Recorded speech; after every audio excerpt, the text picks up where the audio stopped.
Where is TSHA going next, and should you buy or sell Taysha therapies, right? In this video, I'm going to cover everything regarding technical analysis, price predictions, forecast and outlooks on Tasha in 2 minutes time. And to do all of this, I'm going to use my strategy that has previously uh, got me hundreds of wins in the last 7 months, uh, all just using me following the same exact strategy. Okay, so let's get right into the source. You can check out all the wins and everything.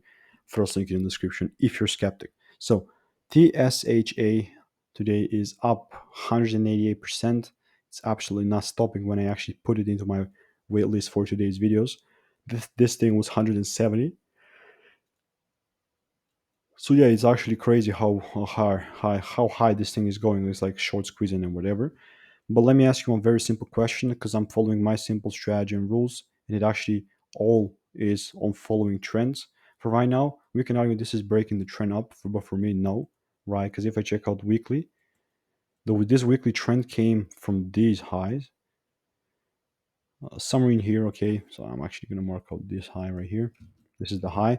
If we close on the weekly time frame above this high, then for me, this is actually bullish trend. For right now, this is still pretty bearish trend. Even after we're 188% now, which is crazy.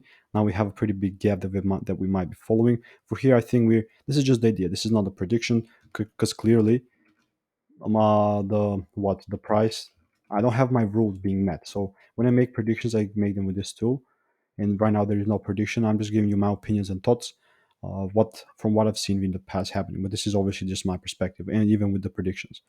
So we might actually maybe break all the highs and whatnot. And if it actually starts to continue and close above this on the weekly, this next week or maybe a few weeks in the future, we're going to see how it's going to be the case. But still, if it actually starts to break lower, we are going to assume that the price is going to continue and fill in the gap right here. So I'm just going to leave it. Now, my personal opinion is maybe tomorrow we're going to make a little more upside moves as such, a little closer. But this is just perspective and obviously not opinion. So uh, this is just my opinion and of financial advice. What am I talking about? So if you found any value, like the video. If you want to learn my strategy for free, check out the first link in the description.